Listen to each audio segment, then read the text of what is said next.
Okay, please scan exercises for exercises 1 for inequalities.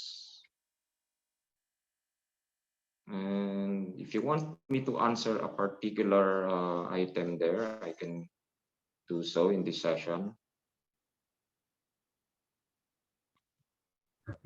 Pakita ko share screen na ba ako? Yes, please. And you take a look. So, bigyan ko kayo ng time and then bababa ko.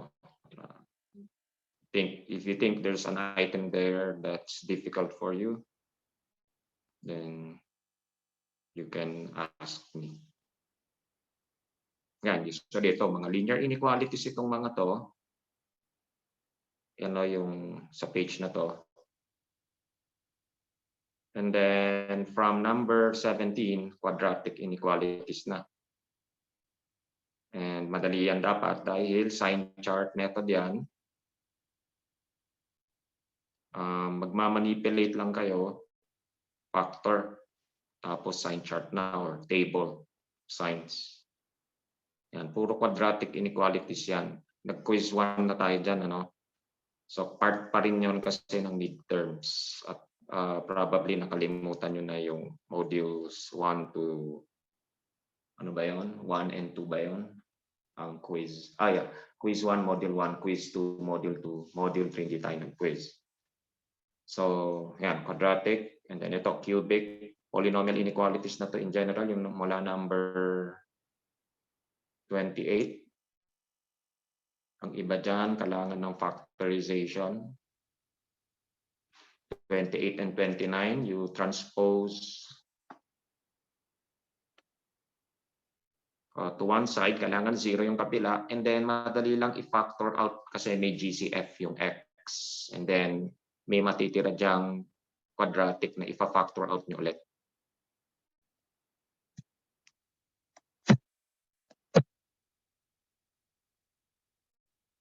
Kung ano, just unmute your mic kasi isang tablet lang ang ginagamit ko ngayon. Halimbawa ito, no? Siguro alam niyo naman na to, paano gawin. And magpa-factor out lang kayo. And then ito, ifa-factor out nyo pa. So yun yung mga pwedeng lumabas ano, sa polynomial inequalities and rational. So hindi ko sinasagot kasi this is consultation. So dapat meron kayong itatanong. Hello, sir. Yes, okay. Sorry. Yes po, sana. Kasi confused lang ako. Sa number ano po, 58 yata po yun. Di ako sure. Yung may fraction na 50. Oh, yan po. Opo. Confused lang ako kasi ano, yeah.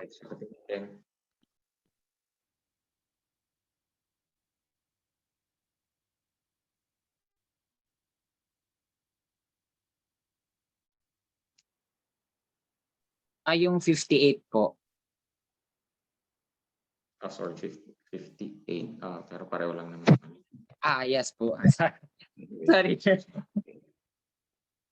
Okay, let me do 58.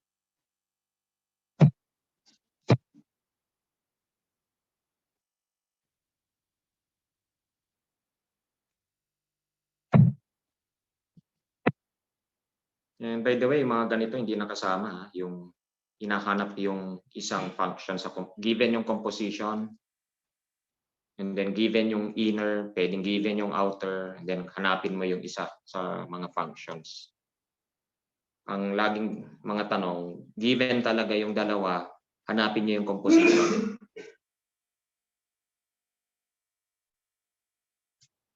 Let's do this one. Okay, factor out x to the negative. Ano kasi yan eh? Try natin to.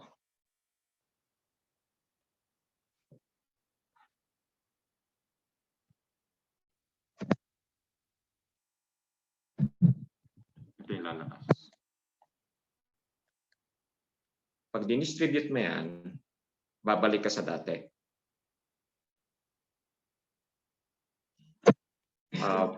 The thing with this type of questions is that they involve fractional exponents. But basically, the solution or the idea to solve such inequalities is the same, where you have to use the sign chart, except that one of the factors will have a rational number as its exponent. And it is negative, so what you can do here is bring it down. Or, all right, to make this look better or more simplified, you can, okay, since it's an inequality, you can multiply by a constant to get rid of the fractions here. So let me multiply by 4, and I won't, that won't change the sense of the inequality. Multiplying by 4, both sides of the inequality.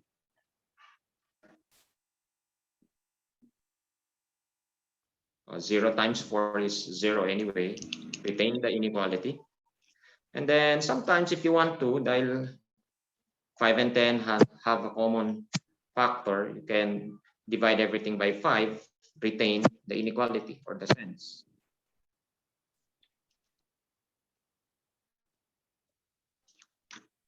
Yeah. Then bring down.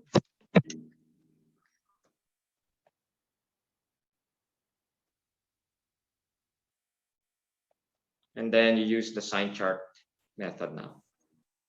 For this one, you have 0. And for this one, you have -2. And then, hindi ka na dito sa 0. Then, sa -2, yeah, 0 siya. And then use the sign chart method. Plug in a test number. And verify that you will have positive, negative, positive.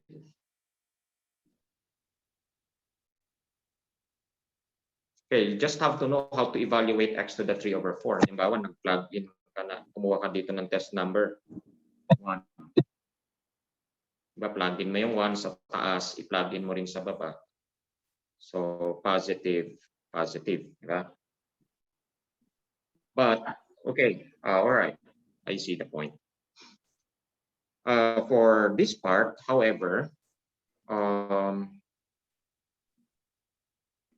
the fourth root is not defined for non-negative.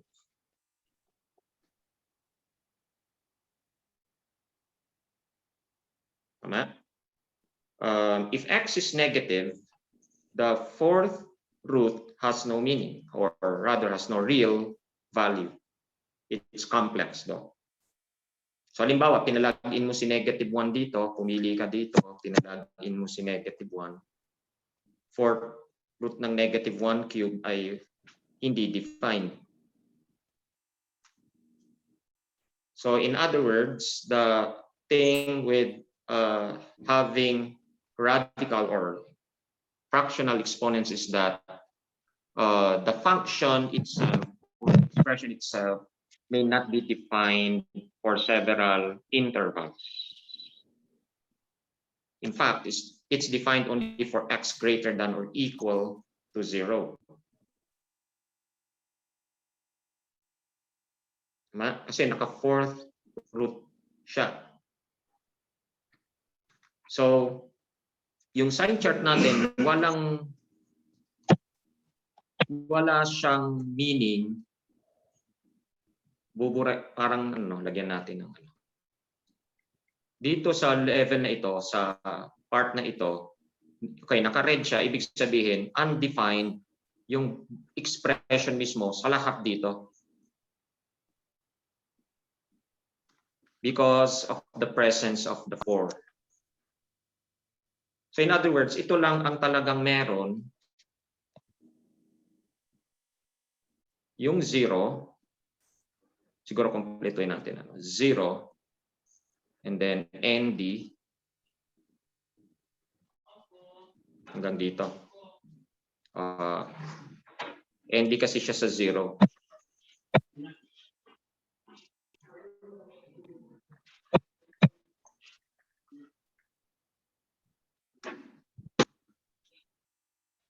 ND na siya dyan. And then positive siya dito.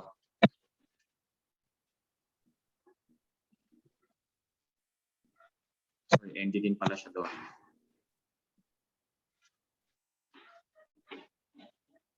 Kapula siya dito. But if you look at the inequality, you are requiring the expression to be strictly less than or equal to 0. Well, you look at the sign chart now, there's no number or value there where you can get a 0, or rather the expression is 0. And then the other values, puro positive na. So anong ibig sabihin niyan? No solution. Unless ang tanong ay ganito. Then it's always true. Okay? And in that case, your answer will be the opposite. Okay? It's the set of all real numbers. Okay, siguro try natin yung isa pa para mas maano natin, makuha natin. Sir, Yes. yung 57 po, kasi hindi ako masyadong magaling pag may ano na, yung fractional na exponent. Medyo may ano to, may factorization. Meron talaga. And then dito,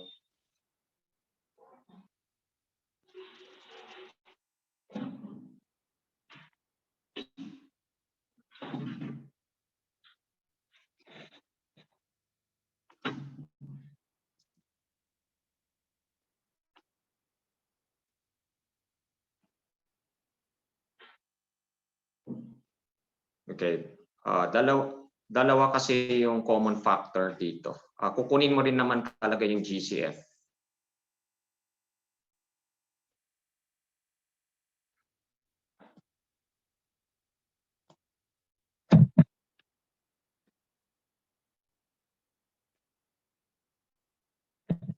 So GCF, may x minus 1 ka dyan.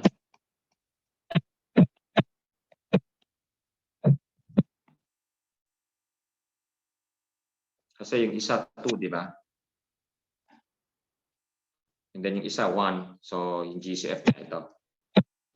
And then yung x to the negative 1/3 tsaka 2/3, ang GCF niyan, mas maliit. Di ba lagi ang kinukuha? Halimbawa, m cubed n to the 4th and then m n cubed. Ang GCF nila, kinukuha natin by taking the smaller exponent. Dito, 3, dito 1. So, ang kukunin mo yung dito. And then, 4 versus 3. So, kukunin mo si 3. Ang pinagkaiba lang dito, negative yung isang exponent. So, yung mas maliit, syempre, yung negative.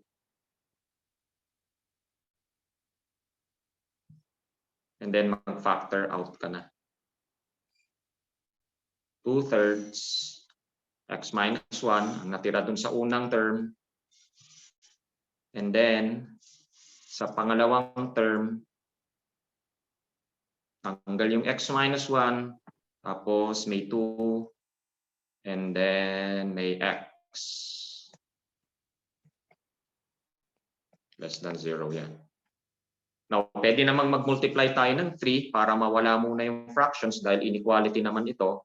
At dahil positive yung pinang-multiply, retain natin yung sense ng inequality. Step by step muna. So multiply by 3. Left side, right side, 0 pa rin. And then simplify ito, di ba? Simplify mo yan. So, meron kang x minus 1 times, and then 2x plus 6x, 8x minus 2. And then bring down the negative exponent less than 0. At ang pinagkaiba nito, ito defined dahil cube root, except pag nag-0 siya kasi you cannot divide by 0. So, sign chart tayo. What are the partition numbers? Puro positive sila, no? 0 from this one. And then we have 1/4 from this one, then 1. 0, 0, and D.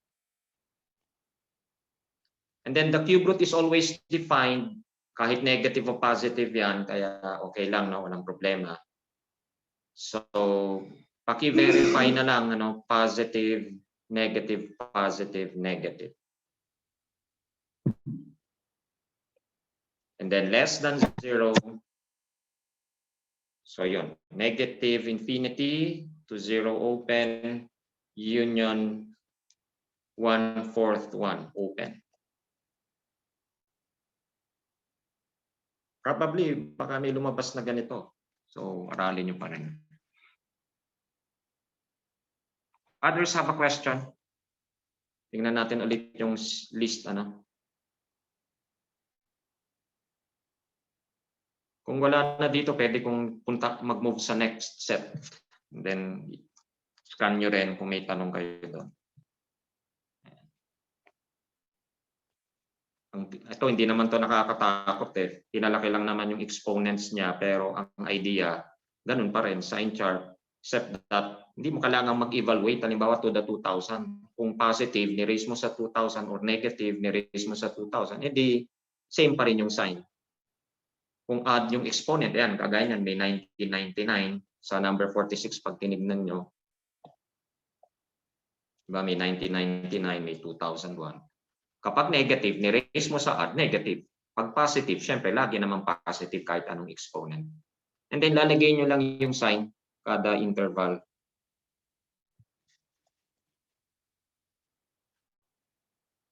And ito, nagkaroon kayo ng CYU dito, tsaka lumabas din ito sa quiz 1 yata.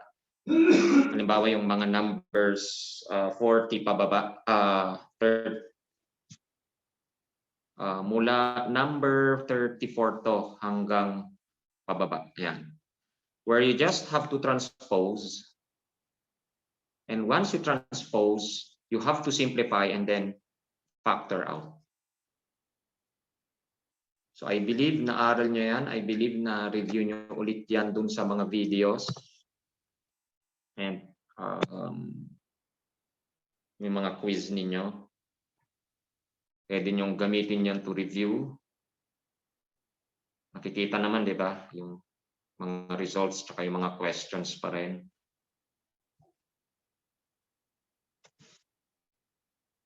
Walang tanong dito? You can request. We can do any. Ano ko nga yung ating chat?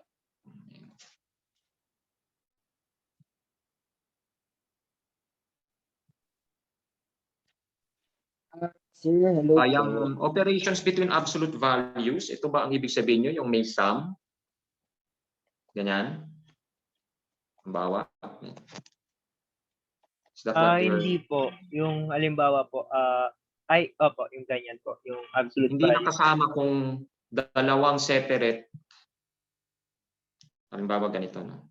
Mga separate sila.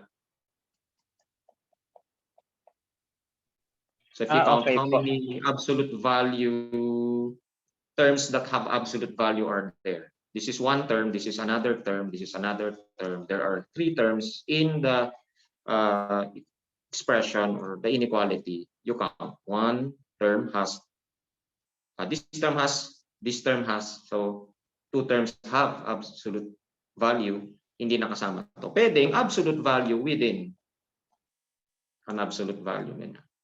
Kilala niyo pa siguro yan. Pero bawal yung may absolute value within an absolute value. Tapos sa loob, may 2 terms na may absolute value. Walang ganun.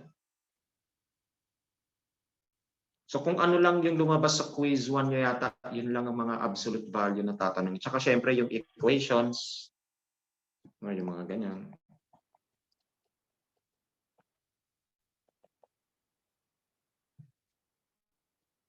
Okay po, sir. Thank you po. Okay, let's look at the next set of exercises.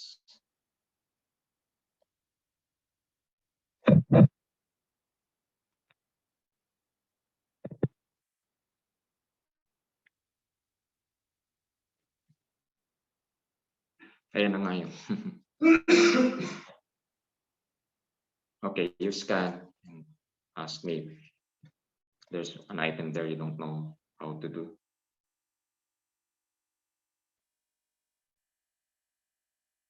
$32 lang ito. Ayan.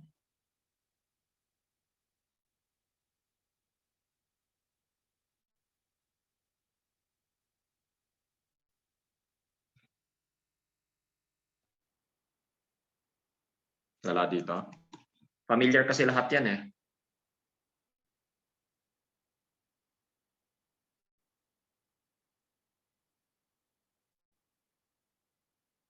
Except siguro yung 31 and 32, di ba?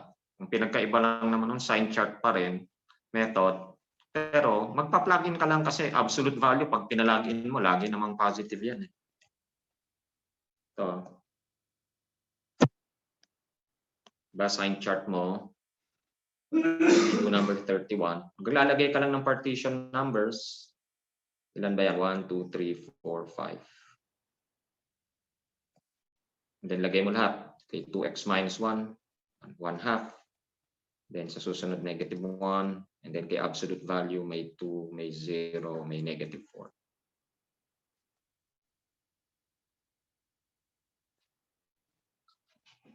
And then plug in ka lang. Ito lagi naman positive, so it won't affect really the sign. And then yun, lalabas naman yung mga signs dapat dyan.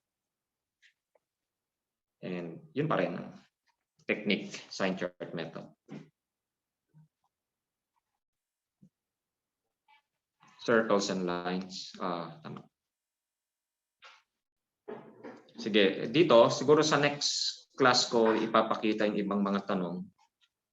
Pero kung may tanong talaga kay kahit saang module, pwede niyong tanungin ngayon. Ito, alam niyo na yung 1, 2, 3 na yan eh.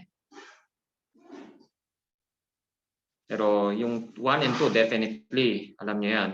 So mula 3, pakita ko. Especially yung 4 to 7, tignan nyo. If there's any item there na hindi nyo pa nagawa, o ginawa nyo tapos nahirapang isolve,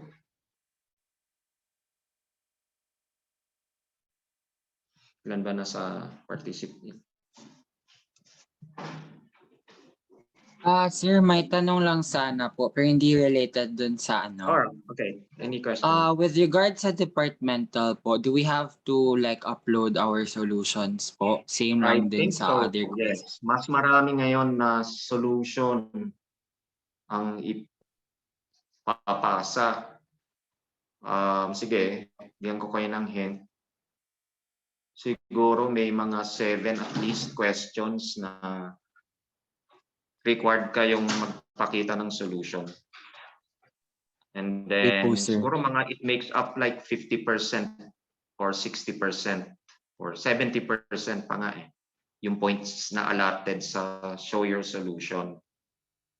Pero meron pa rin mga yun nga, multiple choice, fill in the blanks, true or false, 30%, 40%, ganyan. So, may set pa rin. And 2 hours pa rin yung ibibigay sa inyo. Ang inalat natin doon, kung di ako nagkakamali, 200 ba?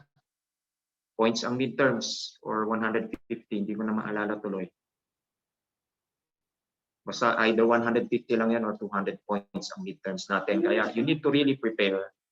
Actually, lahat naman ng input na kailangan na ilagay ko na dun sa Canvas, So I was hoping na nung last week na yung remainder nga hindi na tayo nag-live sessions, nag-aral kayo, pinanood nyo na lahat ng videos, and then nag-solve na kayo ng maraming exercises kasi hindi ito nakukuha sa kakapanood lang ng video tapos try lang ng konti. Kailangan talaga mag-set aside kayo ng time. Halimbawa, meron kang 10 days to prepare and then there are 100 questions to answer. Then per day, perhaps you answer only 10 and then you divide those 10 into the whole day into those 10 questions. So perhaps every hour, yan, 3, mag-solve ka, 2, and rest for, kung wala kang gagawin sa ibang subjects, syempre, di ba?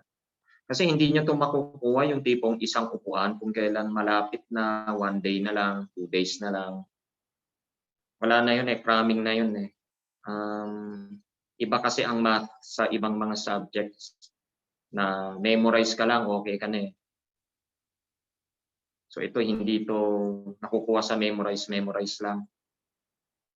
Talagang kahit alam mo nang gawin pa rin. Ayan, halimbawa, numbers 1 to 2, if you have the liberty of time, hindi ka tinatamad, di ba? Gawin mo pa rin kahit na alam mo na yung A tsaka B, tapos nagawa mo na yung iba, balikan mo pa rin siya. Practice lang ng practice. Of course, kung hindi ka nag-aim naman ng A talaga dito, siguro hindi mo gagawin yan. Unless gusto mong abulin yung dean's list, then perhaps, yun ang ginagawa ng mga dean's lister. Talagang they study and study. Anyway, meron ba dito sa 4 to 7 na gusto nyo gawin natin?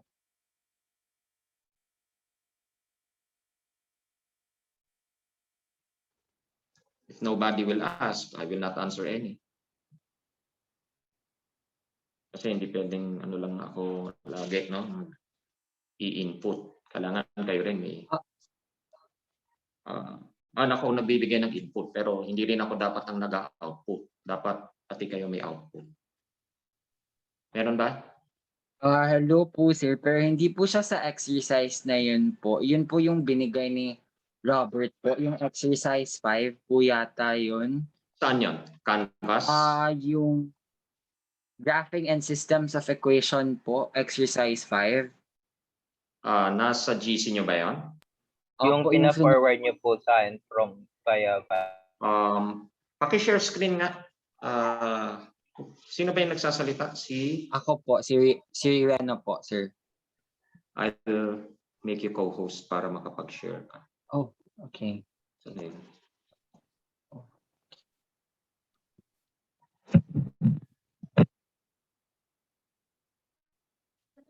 Confused lang po kasi ako sa question number 4.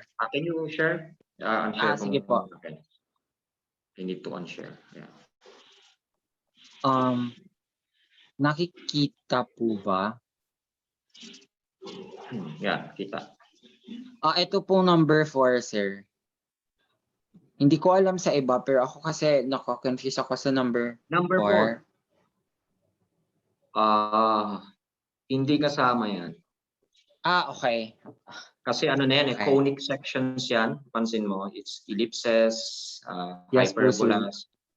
Well, hindi ko na mark pero yun nga 'di ba we announced doon pa lang sa start ng class na wala ng conics. Apa. So conics yan. Okay po, sir. Thank you, sir. Yun lang din yung concern ko so far, sir.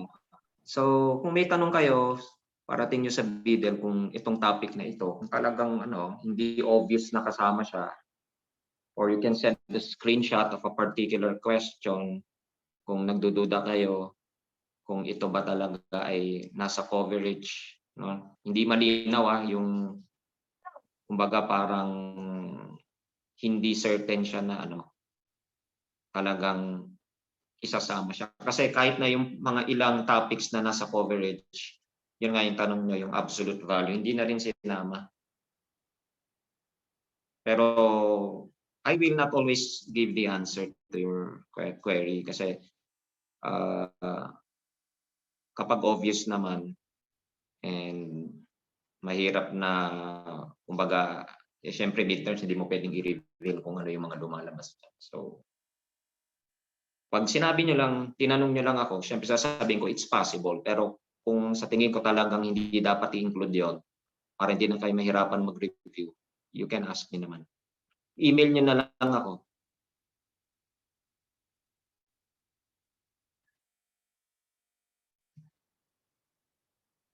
Okay, meron pa ba dito?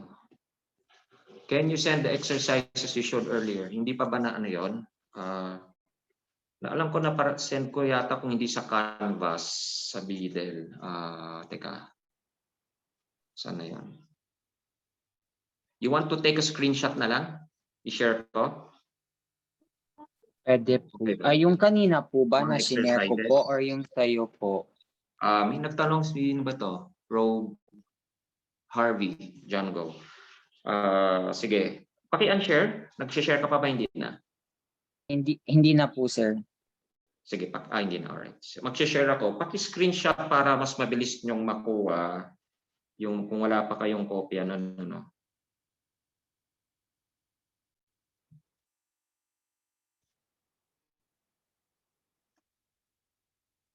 Ayan, circles yan. Kung gusto nyo na rin kunan yan.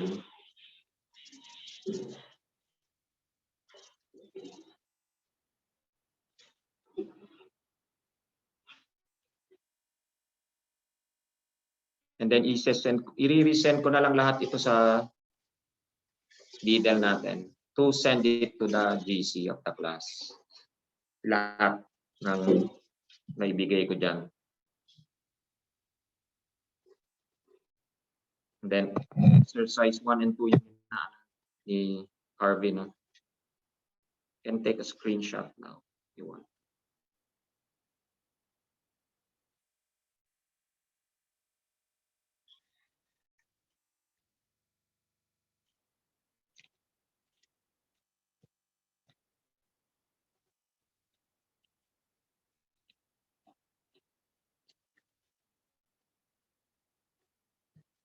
Yan ito.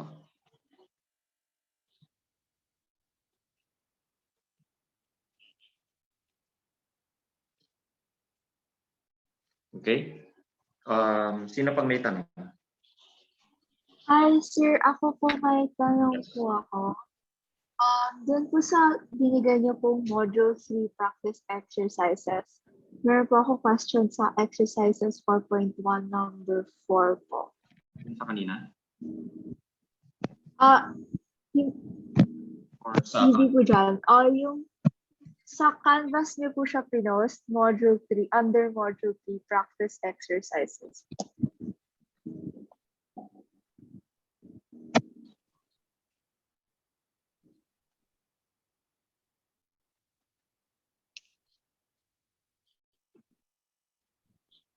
Okay, Canvas 4.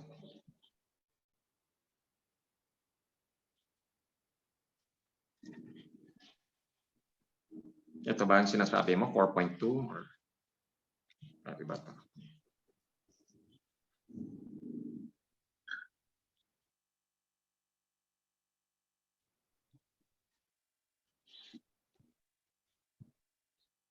Okay, which one? Module 3. Module 3 po. 3.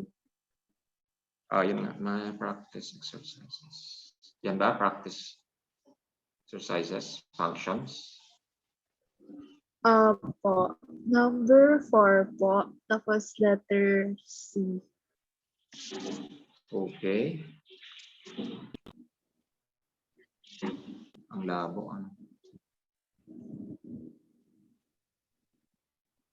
Puro na nag-share screen.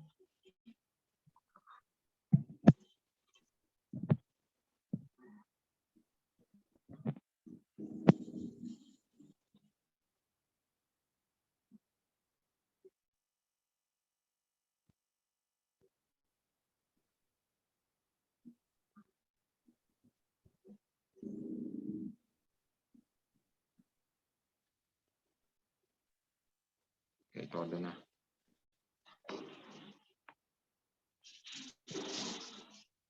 So number 4, that's the difference quotient. We did exercises like this. isa yun sa mga exercises, di ba? Our live sessions, recorded sila. Laging exercises. But anyway, we can do it. Anong letter sa'yo? C? C po. Ang tanong ko po kasi x is equal to 3. X po ba talaga yan? Or dapat po A? Na lito lang po ako. Evaluate this expression for the given. Okay. A plus H.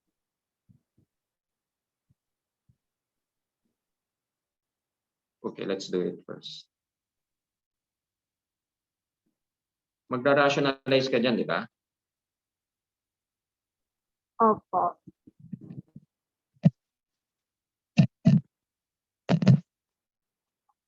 F of x is square root of x plus 1. So f of a plus h square root of a plus h. F of a is, sorry, a plus h plus 1. And this one is a plus 1. So this is the expression.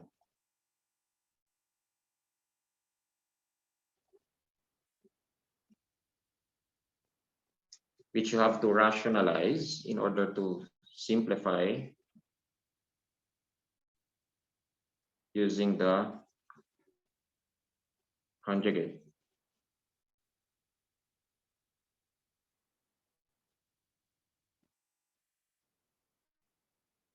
Teka, para mas malaki yung ano na screen.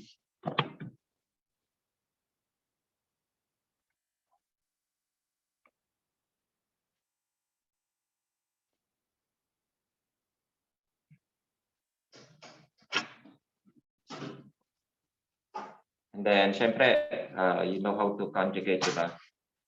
Square the first term.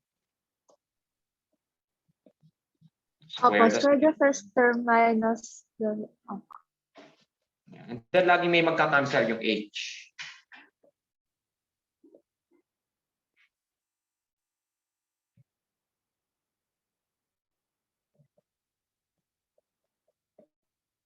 And then, cancel si a plus 1, matitira yung h.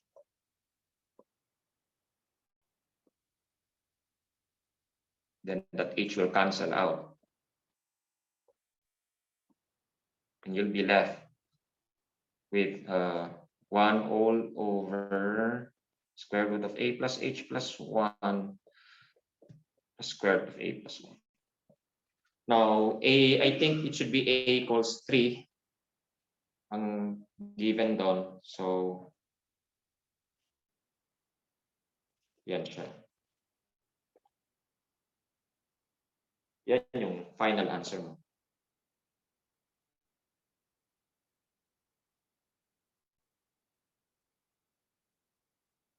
Ay, thank you, sir. Nakasulat po kasi x equals 3. So, medyo naguluhan Kasi sa iba kasi, minsan sa halip na f of a plus h, ang ginagamit, f of x plus h for the difference quotient.